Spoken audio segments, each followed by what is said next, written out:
സന്തോഷ് പറഞ്ഞതിൻ്റെ ഒരു എക്സ്റ്റൻഷൻ എന്നുള്ള തരത്തിൽ ഇപ്പം ഒരുപാട് നമ്മുടെ പുതിയ എഴുത്തിലൊക്കെ തന്നെ വളരെ പ്രാദേശികമായ ഭാഷകളും പ്രാദേശികമായ ജീവിതം കഥാപാത്രങ്ങളൊക്കെ വന്നുകൊണ്ടിരിക്കുകയാണ്. കഴിഞ്ഞ ഒരു 4-5 വർഷത്തിനിടയ്ക്ക് ഏറ്റവും അതെ, കൂടുതൽ അതെ. മലയാളത്തിൽ വരുന്ന രചനകൾ കൂടുതലും അങ്ങനെയാണ്. അത്തരം എഴുത്തുകൾക്ക് നല്ല സ്വീകാര്യത കിട്ടുന്നുണ്ട്. ഉം. അത് എന്തുകൊണ്ടായിരിക്കും അങ്ങനെ ഒരു അല്ല, അത് ലോകത്ത് ഉടനീളം ലോക സാഹിത്യത്തിൽ തന്നെ ഈ പ്രാദേശിക ചരിത്രം എന്ന് പറയുന്നതിന് വളരെയധികം ഒരു അപ്രീസിയേഷൻ കിട്ടിക്കൊണ്ടിരിക്കുന്ന വായനക്കാരെ കിട്ടിക്കൊണ്ടിരിക്കുന്ന ഒരു കാലഘട്ടമാണ്. കാരണം അത് ആ ഓരോ കാലഘട്ടത്തിൻ്റെ ആ ഒരു വ്യത്യസ്തത പഠിക്കാൻ വേണ്ടിയിട്ടുള്ള ഒരു ആഗ്രഹം എപ്പോഴും നമുക്കില്ലേ?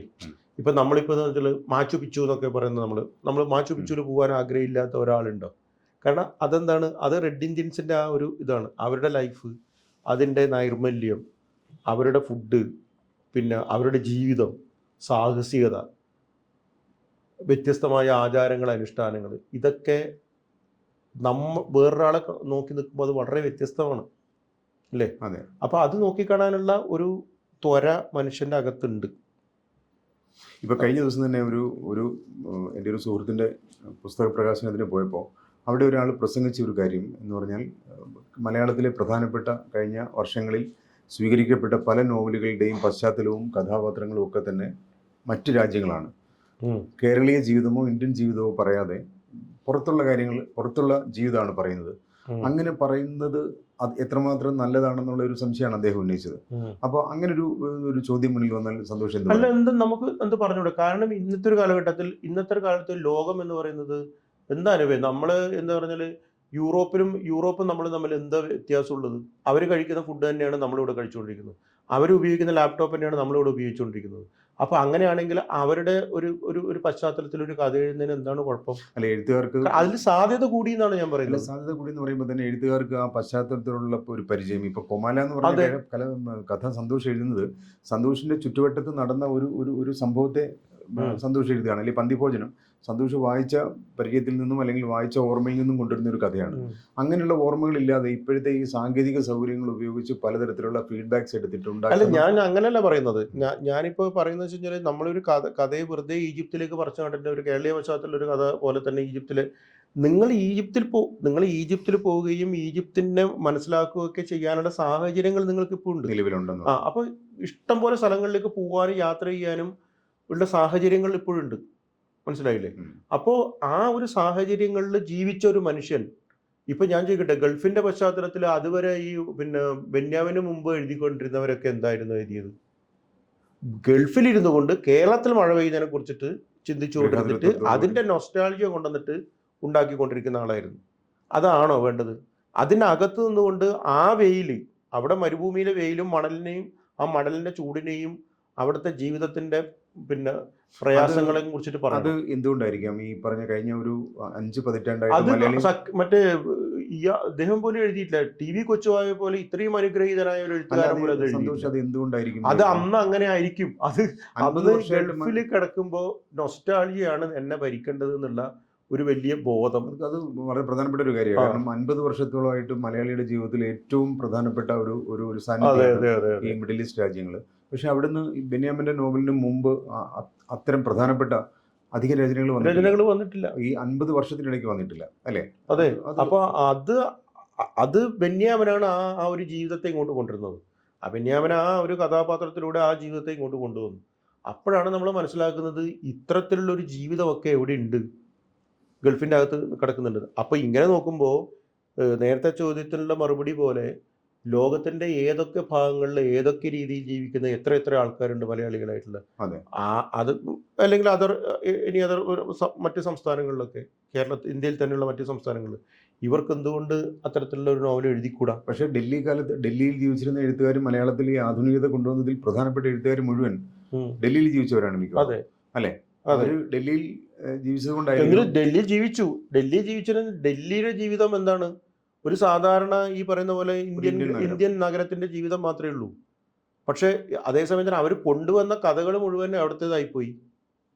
ഈ പറയുന്ന പോലെ മറ്റേ ഫ്രാൻസിലെയും മെക്സിക്കോയിലെയും അതുപോലെ തന്നെ യൂറോപ്യൻ രാജ്യങ്ങളിൽ ഉണ്ടായിരുന്ന രണ്ട് ലോകമഹായുധങ്ങളുണ്ടായിരുന്ന ഒരു ജീവിതത്തിന്റെ ശൂന്യതയെ അവരിങ്ങോട്ട് പറിച്ചു നട്ടു എന്നുള്ളതാണ് അതിന്റെ പ്രശ്നം. മൂന്നാട്ടം വരെ അങ്ങനെ ചെയ്തിട്ടുണ്ട്. പക്ഷെ മൂന്നാട്ടം ഇപ്പോൾ എഴുതിക്കൊണ്ടിരിക്കുന്നല്ല പറഞ്ഞത്. മൂന്നാട്ടം അന്ന് ആ ഒരു സ്റ്റൈൽ എടുത്ത് കൊണ്ടുവന്നു. അവർ നേരിട്ട് ഇതൊക്കെ വായിച്ച ആൾക്കാരാണ്. നേരിട്ട് ജർമ്മനും മറ്റവനും വായിക്കുന്ന സമയത്ത് അവർക്ക് കിട്ടുന്ന ആ ഒരു എക്സ്പീരിയൻസ് വെച്ചുകൊണ്ട് അവർ ഉണ്ടാക്കിയ കൃത്രിമമായ ഒരു ജീവിത ദർശനമാണ് അവർ കൊണ്ടുവന്നിട്ട് അങ്ങോട്ട് ഇട്ടത് അതിനുശേഷം മലയാളികൾക്ക് കൊണ്ടുവന്നത്. അതിനുശേഷം വന്ന എഴുത്തുകാർ, അല്ലെങ്കിൽ പിന്നീട് 90-കൾക്ക് ശേഷം വന്ന പുതിയ എഴുത്തുകാരൊക്കെ തന്നെ ശരിക്കും ഇതിനെ വേറൊരു തരത്തിൽ നമ്മുടെ ഭാഷയിലേക്കും സംസ്കാരത്തിലേക്കും തിരിച്ചു കൊണ്ടുവന്ന് തന്നെയല്ലേ? എങ്ങനെ ഇതിനെ പൂർണ്ണമായിട്ടും ഈ കേരളീയ ജീവിതം എഴുതുക, അല്ലെങ്കിൽ കേരളത്തിൽ അതായത് നമ്മളെ തന്നെ കുഴിക്കാൻ വേണ്ടി തുടങ്ങി.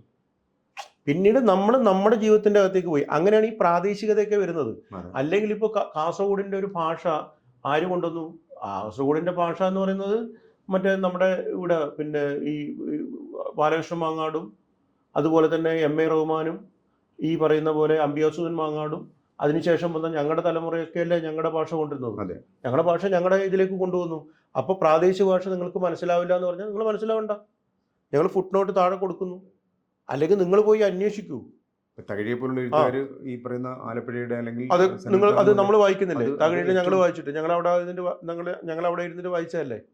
ഇവിടെയുള്ള വള്ളുവനാടൻ ഭാഷ ഇല്ല വായുന്നില്ല പോയില്ല പിന്നെ സാധനങ്ങൾ MT-യുടെ മുഴുവൻ ഞങ്ങൾ അവിടെ ഇരുന്ന് വായിച്ചില്ലേ. ഞങ്ങൾക്കത് മനസ്സിലായല്ലോ. അതുകൊണ്ട് പിന്നെ ഞങ്ങളുടെ ഭാഷ എന്തുകൊണ്ട് നിങ്ങൾക്ക് മനസ്സിലാവുന്നില്ല? അപ്പം നിങ്ങൾ വായിക്കുക, അങ്ങനെ പ്രാദേശികതയിലേക്ക് പോവുക. അങ്ങനെ പ്രാദേശികമായ ഭാഷയിൽ വരുമ്പോൾ ജീവിതത്തെ നമുക്ക് വളരെ അടുത്തു നിന്നുകൊണ്ട് കാണാനും ആവിഷ്കരിക്കാനും പറ്റും.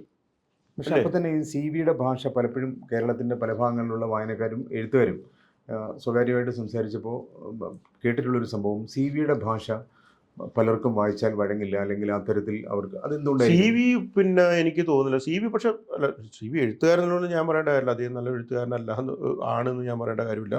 അദ്ദേഹം മികച്ച എഴുത്തുകാരനാണ്. പക്ഷേ CV എഴുതിയ ആദ്യത്തെ നോവൽ മറ്റേ ആയുഷിന്റെ പുസ്തകം, അതിൽ ഒരു ഞാൻ CV ഉദ്ദേശിച്ചതല്ല, CV രാമൻപിള്ളയുടെ കാര്യമാണ്. CV രാമൻപിള്ളയുടെ ഭാഷ പലയിടത്തും അല്ല, CV ബാലകൃഷ്ണന്റെ അങ്ങനെ ഒരു സംശയം ആരും പറഞ്ഞിട്ടില്ല. ആയുസിന്റെ പുസ്തകമാണെങ്കിലും അദ്ദേഹം പിന്നീട് എഴുതിയ പുസ്തകങ്ങളൊക്കെ പക്ഷേ CV രാമൻപിള്ളയുടെ ഭാഷ മലയാള ഭാഷയിലെ ഏറ്റവും എന്ന് പറഞ്ഞാൽ ഒരു കാലത്ത് എനിക്ക് തോന്നുന്നു ചന്തുമേനോന് ശേഷം CV ആണ് നോവലിൽ ഇത്രയും വലിയ കോൺട്രിബ്യൂട്ട് ചെയ്തിട്ടുള്ളത്.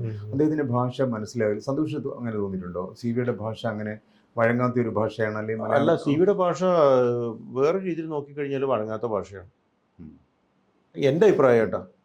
അല്ലാതെ ഇപ്പൊ ചന്തുമേനോനെ വായിക്കാൻ വേണ്ടി പറ്റുന്ന പോലെ CV നമുക്ക് ഒരിക്കലും വായിക്കാൻ വേണ്ടി പറ്റില്ല. പക്ഷേ അത് ചന്തുമേനോന്റെ കഥാപാത്രങ്ങൾ വേറെയായിരുന്നു, CV-ന്റെ കഥാപാത്രങ്ങൾ. അപ്പോൾ CV-ന്റെ ഭാഷയിലേക്ക് കയറി പോവാൻ വേണ്ടിയിട്ട് ഒരു 2-3 ടിക്കറ്റ് എടുക്കണം, മനസ്സിലായോ? ചന്തുമേനോന്റെ ഫ്രീ ടിക്കറ്റാണ്.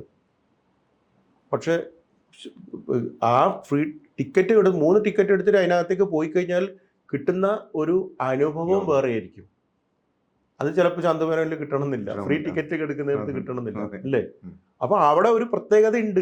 ആ പ്രത്യേകത ഉള്ളത് കൊണ്ടാണ് 3 ടിക്കറ്റ് എടുത്തിട്ട് നമുക്ക് 3 വാതിൽ കടന്നിട്ട് 3 സെക്യൂരിറ്റിനെ കടന്നിട്ട് അകത്തേക്ക് പോകും. അതൊക്കെ എല്ലാ കാലത്തും എഴുത്തുകാർ അനുഭവിക്കുന്ന ഒരു ആന്തരികമായ തീരുമാനങ്ങൾ. ഇപ്പൊ സുഭാഷ് ചന്ദ്രൻ മുമ്പേ പറഞ്ഞു സുഭാഷ് പറഞ്ഞില്ലേ, അത് എനിക്ക് അത് എഴുത്തിലൊരു പ്രശ്നമായിട്ട് തോന്നിയിട്ടില്ല എന്ന് പറയുന്നത്. അങ്ങനെ ഒരു CV-യും അങ്ങനെ തന്നെ ആയിരിക്കാം അങ്ങനെ.